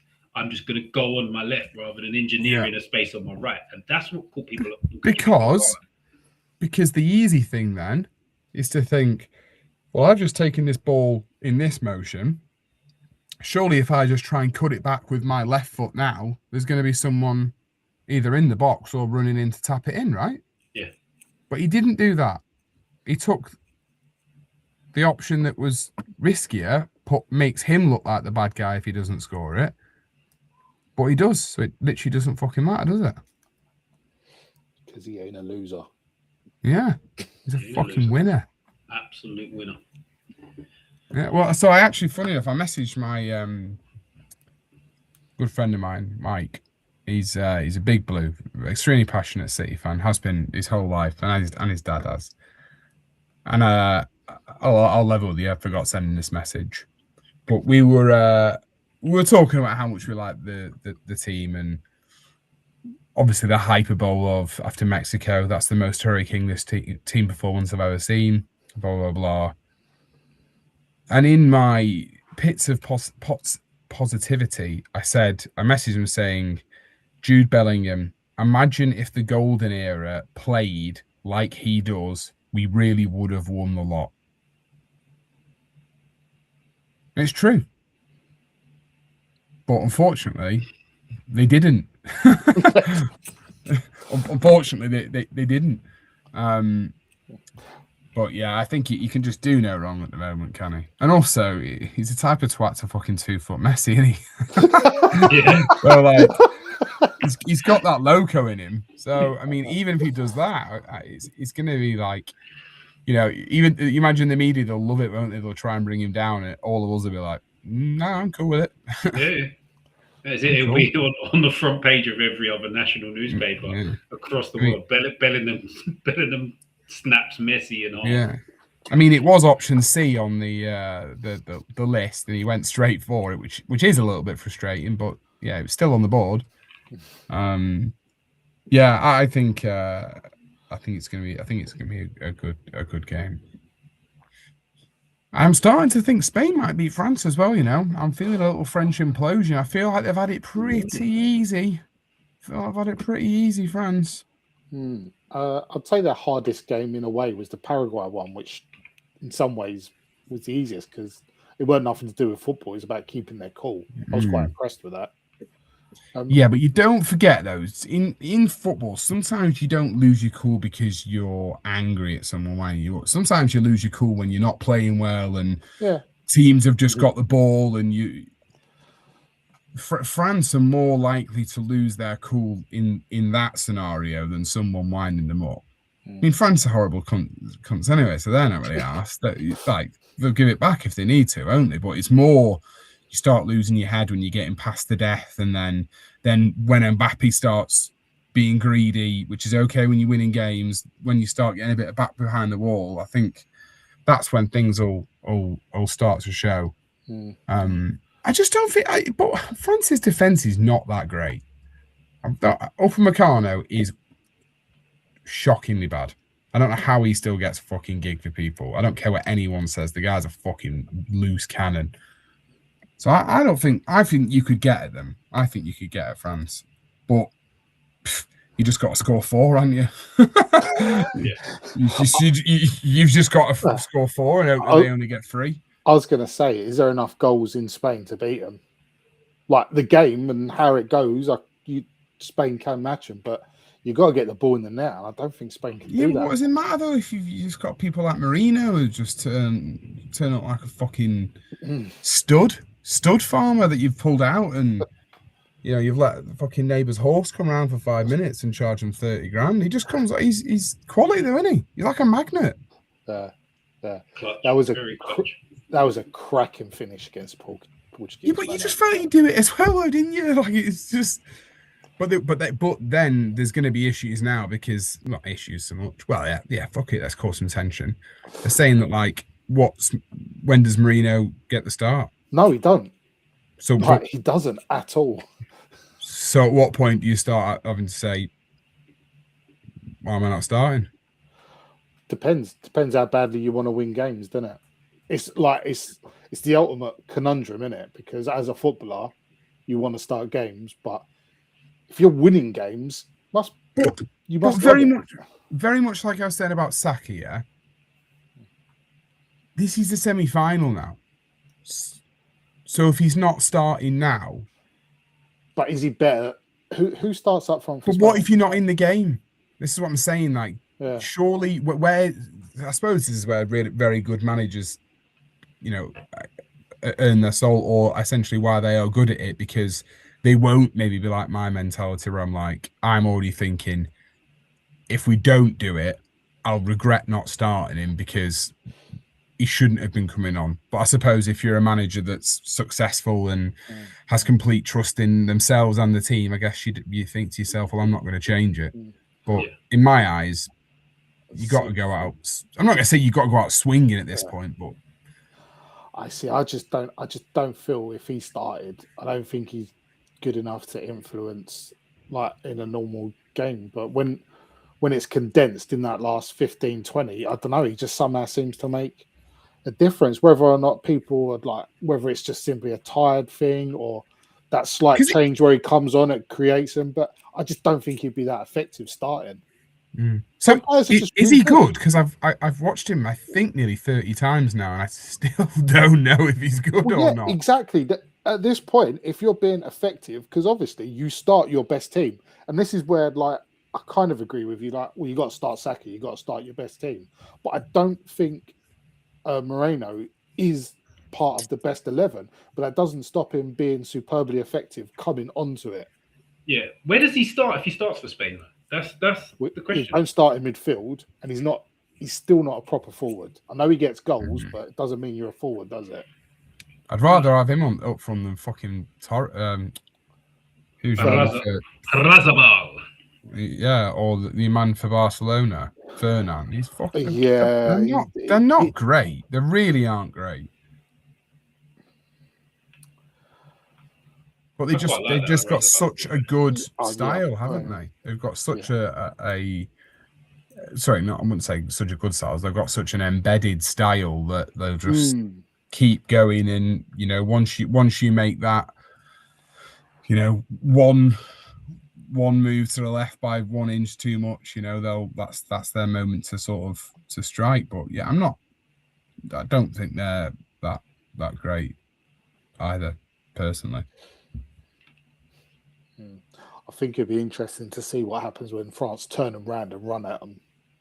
No one's really done that in Spain yet, have they? Just on the Saka thing, sorry, just back to one thing I was thinking. I do think, though, even if he doesn't start, there will be a plan. It won't just be, let's wait for this moment, we'll bring him off when we think he's tired. There'll be a plan, 1-0 down, 50 minutes, 6, whatever it would be. I think that, there'll be a plan, because I think Saka wants to start now, doesn't he? I think he wants to start now. When he got taken off against, is that Mexico or no? I think it's Mexico, wasn't it? Yeah, he got sacrificed, didn't he? Yeah, he wasn't happy, and I thought that was borderline a bit weird, because come on, mate, you knew someone's going to have to make some tough choice at this point. And actually, I know he set up the goal, but I think he was pretty crap against Mexico personally. Yeah. And so when you're down to 10, you're keeping on Gordon instead, regardless of how he's playing. Yeah. He just makes up ground. And thank fuck he did. Yeah. So I mean that was the right decision, wasn't it? 100%. Yeah. So yeah, but I think if he's now saying I want to start, I mean it's his wing, isn't it? If he's saying I want to start, and they feel he's fit enough, start him. Well, he came on at half time against Norway, didn't he? So if he's got 45 in him, start him. If he's had 45 in him 2 days ago, he's going to have 60 in him in 2 days' time. So start him, play him 60 minutes. There's no point having him on the bench and saying I'm going to bring him on at half time. Start him. That could be it might not even be one of the midfielders you get on an early yellow card. It might be the left back, whoever that is. Is it Tagliafico? Is that who plays left back for them? Yeah. Yeah. Who have they got on the other side? Molina. Oh yeah. And Montiel. Molina and Montiel on the other side, isn't it? Yeah. And then Martinez and Romero in the middle. To be fair, you could go through the whole fucking side. You know there's some rashness in there. You've just got to coax it out. I'd love to see McAllister get sent off. I don't like him. Don't pretend to be bald, you shithouse. Oh yeah. Get yourself a nice little cut. Come on. I'm not going to slate you for it. You know, just get yourself a nice little haircut. Don't try and be bald. Fuck you. It's a lifestyle, not a haircut. Yeah. Too right. Ooh, can get some girls, can you? Ooh, even when you are bald. Fuck off. Don't fucking work for me, mate. Yeah. Look, there's, the old adage, isn't there, that if it wasn't for the Americans, we'd be speaking German. And I think part of Argentina still speaks quite a lot of German, doesn't it? So Saka, surely he should get himself riled up for it. Don't like your crew, Saka. Yeah, so I think why not just get a bit of fucking hatred pumping. But then knowing our luck, will probably just go like that, and then someone will sneeze. Yeah. You sound like we should go out with like an outline of the Falklands embroidered on the warm-up tops and things like that. A new third shirt that we've brought out today. Yeah, well, we can do what we want. It's ours, can't we? Really? So. Or not, according to Gary Lineker, the cook. But yeah, I think Tuchel should be getting them pumped up. I think he should actually. I don't think he should be trying to play down the fact that we don't like each other. I think this team. It's very rare in this day and age, isn't it? Now it's died out. It's quite a large amount. I mean, the Milan derby is nearly fucking like the Anfield derby. How wet that is now, which. I just think, why play it down? Thrive to it. Play up to it. We're not fucking like them. They do not like you, and they would love to beat you 5-0. So why don't you beat them 5-0? Go for it. Why don't you go for it? And if he is on the left back, Saka, I want you to fucking go for him and keep going for him. Bring on Ollie Watkins. Go fucking 2 up top. Just keep fucking destroying them. And I think. They have not looked good, Argentina. No. It's only the British part of me that is not like, I'm very confident, super confident. Yeah. That's the only reason why. Everything. Round, didn't they? Yeah. What was even probably better? So did you watch the full game, or did you just watch the extended highlights of Switzerland-Argentina stocks? I missed the first 20 minutes, and then I watched it all the way through. So what you probably wouldn't have seen quite as much as, I'm assuming Mitch will echo this, that the highlights were brilliant, because up until Switzerland's goal, they had like almost 4 Switzerland identical highlights in a row before eventually the goal was scored down that wing in almost same circumstances when they were just missing or having half chances. Like, it was uncanny how every time the highlight started, it was the exact same scenario. So you would think that Gordon is licking his bloody lips the thought of playing. So I really hope Tuchel don't do anything fucking stupid or pep it or outthink it or probably the easiest. Dare say this is probably will come up against. Like, as in, we don't have to change our style, and it will be what we need. Yeah, they did not handle pace, any sort of pace going at them. They didn't handle it. Like I because thought, they don't roll with that crew, do they? In the country, they forget how fucking fast people are. So are we saying we're starting better than just behind Tony and Watkins? Yeah. Linford Christie's getting a shout for me, mate. I'll bell up Linford, my mate from Ashton Mersey. He'll come down. Full band then. Let's go for it. I don't care. We're all in it together. Let's fucking win. Then really fuck with you want. Then really fuck with them and just throw Gordon on. Last 20 minutes. He's scarce. He'll be pinching in the changing rooms, won't he? Yeah, he's played well. I do think it will be. I haven't seen Argentina do any mind games yet, though, so it's a bit boring, really. But I suppose there's 48 hours to go, isn't there? But maybe Argentina. This is their version of my games in today's softer football. Oh, we might change system. Yeah. That's it. That's what they're doing. Is jokes on you. We won't. You're like, oh well, jokes on you. We'll just pummel your left hand side then. Thanks. Don't change. We didn't plan for you to change system anyway. You've got to stop us.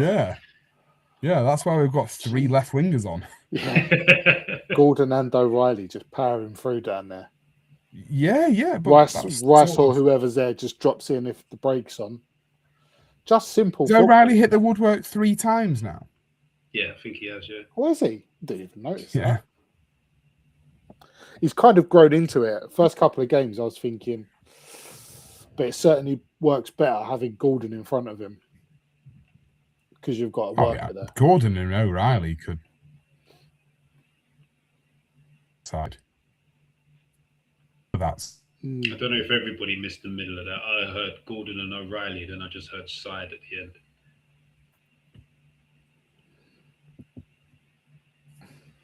I assumed he was just barreling down the left-hand side. I kind of filled in my own words.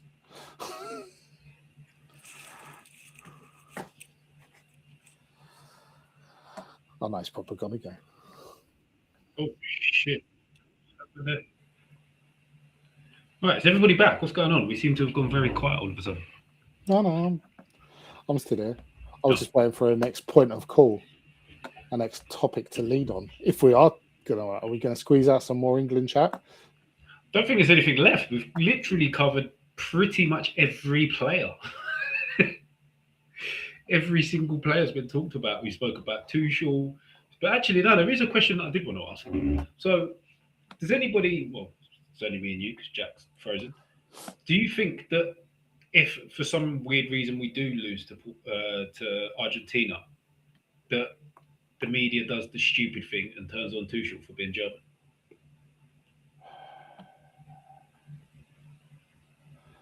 I think they'll turn on him, and then idiots will do what idiots do, then bring up the German thing.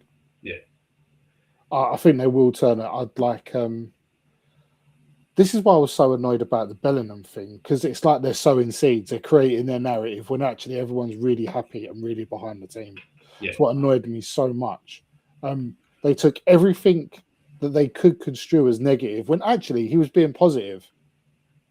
Everything, like he says, we can be better. Yeah. And they turned it.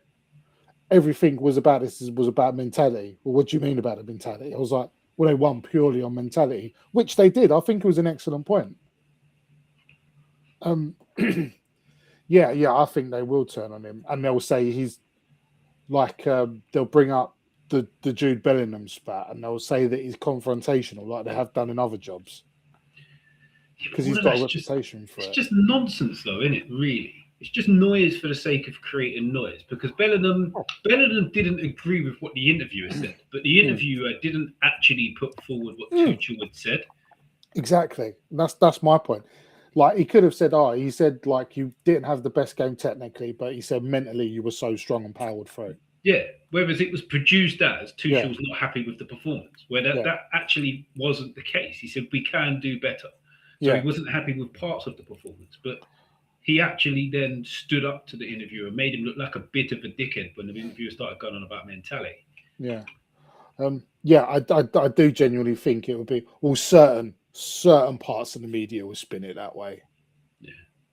I really hope they don't, because if the media actually believed that and they put that, what is going on? Why does that keep flashing up?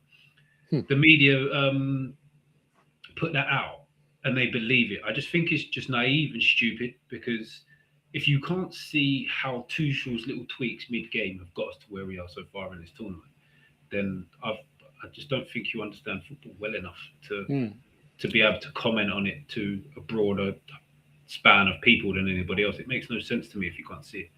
Yeah, it's counterproductive. It's really hacky. It's hacky. Yeah. It's lazy journalism. Oh yeah, 100%. It's looking for the story.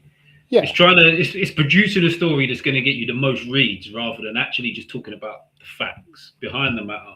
What's happened? What's gone on? What's been good? What's been bad? It's like this is the headline that's going to have everybody reading this story, which is just bullshit. Yeah, but I've got a problem with a lot of journalism now. That's not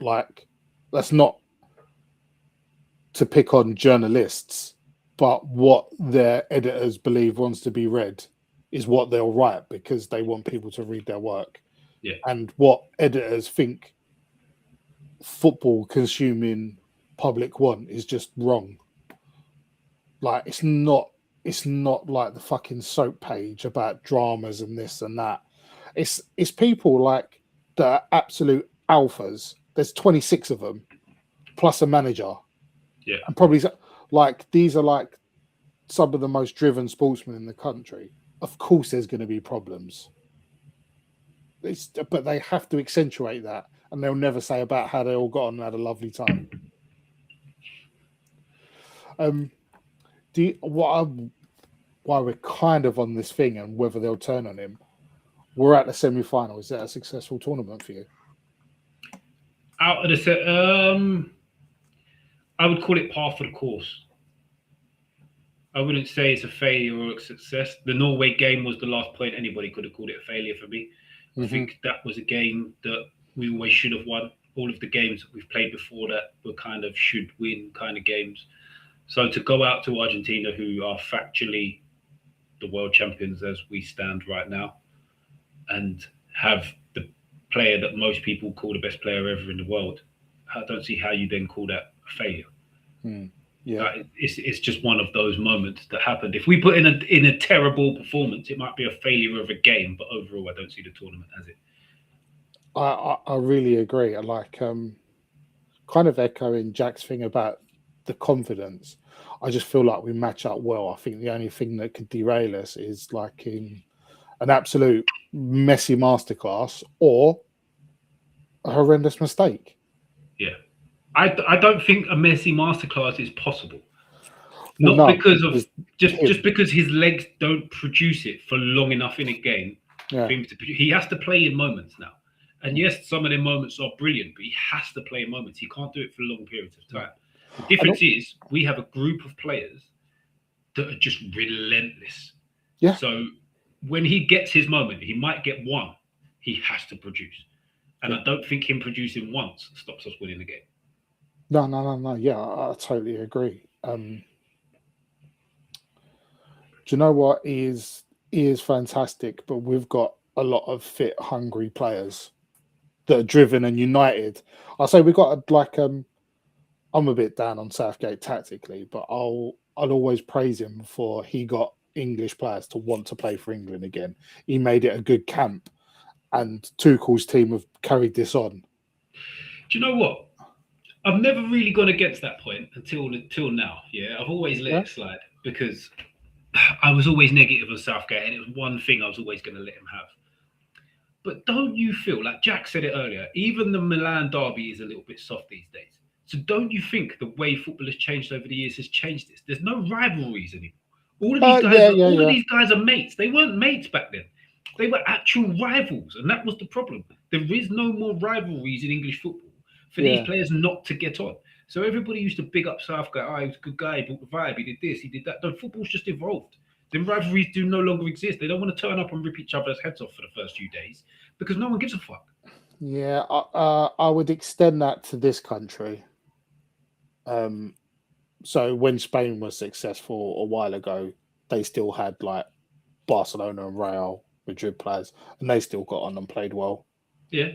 And that's down to the manager. Yeah, but this group of England players is always going to get on because most of them played in the similar youth teams. They've played through England youth teams. They're all mates. They're all friends. There isn't anybody that's going to turn up and think, oh, fuck, I don't want to see the Man City boys this week after this and after that. They'll have a laugh and a joke about it because that's how the world has evolved. Everything's on social media. Everything's a meme. Everything's funny. It's not about you rock up and there's that negative energy in the tunnel when you have Arsenal versus Man City or Liverpool versus Arsenal or Man United versus Liverpool anymore. Then games no longer happen. That's weird. I find that a negative on the club game, but a positive for the international stage. Yeah, 100%. I don't like how it has sanitized.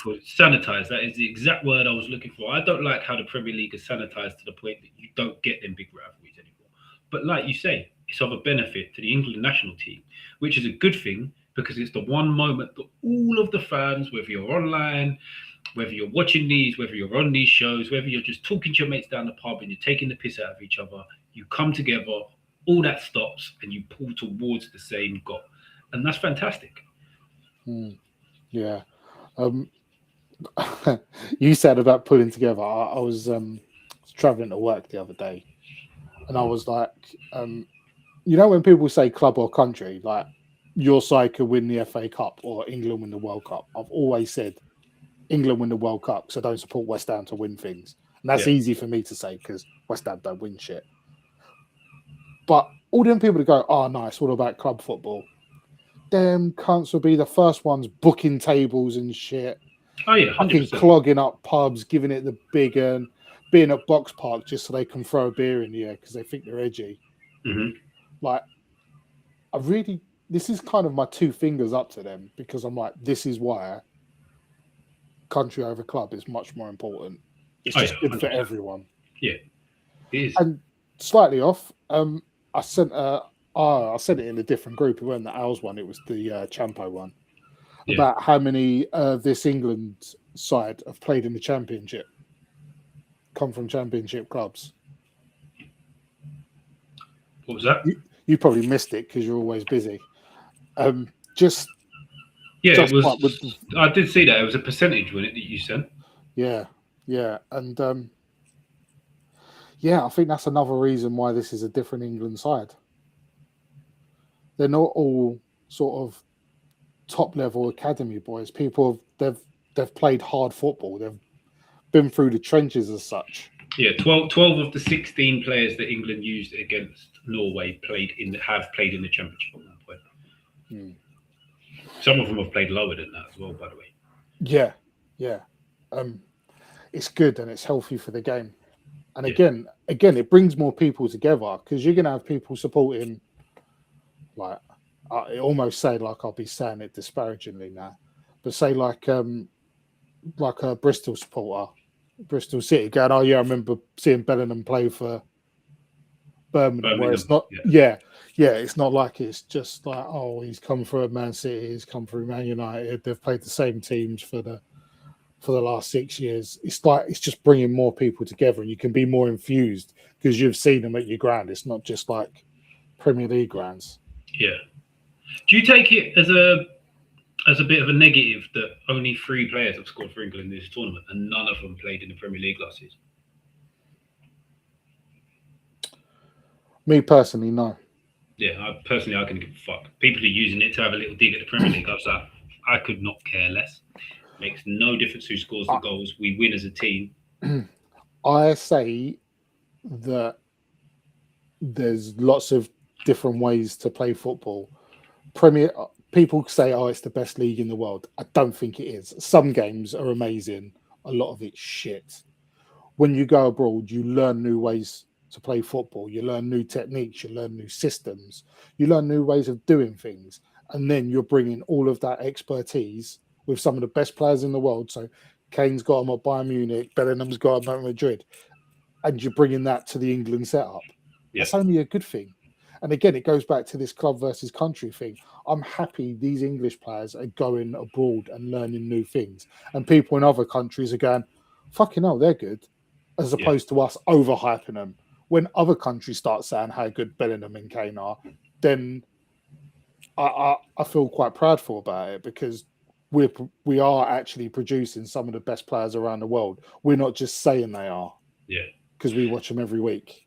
See, that now rolls me back into what I was saying a minute ago about rivalries. Because don't you think that potentially then takes a little bit of the edge off the international rivalries that once were as well? Because like a lot of international fans would be like, oh, these arrogant English pricks think their players are class. But now some of them are going abroad and they're all actually like, yeah, some of these guys are actually genuinely class. So there's a little bit less hatred in it. Whereas we just hate everybody regardless, because that's just who the fuck we are. If we walk on the pitch, we hate you. Well, I'm sort of like a ghost member in Australians. They still fucking hate us. Our good friend Christo, he still fucking hates the English. Australians don't really play football, though, do they? Well, I still think they don't like us, but there's a begrudging respect now. Okay, fair enough. I don't think they like us as a nation, as a group of people, but I don't think they can disparage the quality of the football team. Yeah. Or certain players, at least. No, fair enough. Fair play, fair play. Right, have you got anything else you want to add? Because I was just, that last 10 minutes was just pivoting from topic to topic as they came to my head. I know, it's good. We've gone proper rambling this episode. And yeah, we've literally just done near enough a full hour, 2 hours on England with a tiny little tidbit on Argentina and very little on Spain versus France. But yeah, we'll worry about that game once we beat Argentina. Yeah, I think we did more on baked beans. Full-size cans though, not them little snack pot cans. Be a real geezer and get a full-size can. Leave it. I should have asked Jack, how does he feel about the half cans, or does it have to be a full can? That's what he was saying. Oh no, the snack pots are the plastic ones you like get in a pack of 6. They're like plastic pots. What? Oh, we'll save this for another time. I thought he was. I thought he was talking about the same thing then. No, I don't think I've got anything to add. Although I'm guessing you haven't got the links ready for Jack's video when he was away in Atlanta. The links. You know, like we was going to message the people that Jack appeared on. Oh yeah. No, I haven't got the link to it. I've got the actual video. Yeah, we'll be putting that out eventually on ours, because that was quite funny. Yeah, no, I was once it's actually loaded, it's taking fucking forever to load because I'm in Scotland and got rubbish Wi-Fi. But once it loads, it's going up. But for those that haven't seen it, Jack has branched out onto a different channel, All in Autumn Wind. He was out there. He watched what game did he watch? England versus Congo in Atlanta. He got interviewed by All in Autumn Wind. And how long have you been in Atlanta? What, 2 days? 2 days? Nearly 24 hours, I think. Yeah, fair. Yeah, but 2 days. It's been great. A bit hot. It's a bit hot. But that's not his fault, though, is it? Well, no, I'm not blaming anybody for anything. You've got to understand that. No, you blame me for a lot of shit. I do blame Sorry. you. How much of that 24 hours has been... you can do whatever you want. How much of the 24 hours has been sober? 0. Yeah. What do you mean, sorry? Good answer. That's the correct answer. Realistically, probably 0, isn't it? You can drink on a flight, can't you? So, 0. Neither takeoff nor landing. Yeah, you didn't sleep the whole flight. One thing that we've seen in America, though, the Murica. Call it Murica. Apologies, in Murica. The service, the people, the place that we've been for food, all been incredible. Absolutely incredible. I think the people that hold a microphone are the best, though. Good looking. There it is. Good looking. Hey, and I'm a fucking bad liar. I'm a terrible liar. Sorry. Well, okay, let me ask you, are you nervous at all today? I mean, no, not at all, no. I saw a little yes there. I'm shaking like a shitting dog. He's fucking weak, man. So both Jack from Manchester, he's the fucking weak one. England will win 4-0. I'm not nervous about it. You just got Dude, this. I am You gonna never know. start the flight home. Yeah. But if It's gonna hit. It's gonna happen. That has to happen, right? Actually, because just joking, I'm not gonna stay here illegally. But don't take me home. Please don't take me home. I want to stay here and drink all your beers. Please, please, do not take me home. You're more than welcome to. Just stay. I've got a place. You can stay with me for a week. No problem. You guys can stay, okay? I'm quite emotional listening to that. It's quite nice. I'll fucking suck to stay. I'll tell you now, I'm a happily married man. Georgia. Well, I called Georgia as well. So if I am gonna be gay, maybe Georgia's the place to This be. is the longest that he's ever been in Georgia. I'll win. I like that, my guy right there. So as you can see, Jack's made an appearance with our other mate, it's comical. There's about 3 or 4 different videos. Go and check them out. It's hilarious stuff. And we are going to try and get the guy on the show as well to have a little chat and see how we like the World Cup once it's over and see how he found the games that he went to. But yeah, outside of that, we'll see you next week, peeps.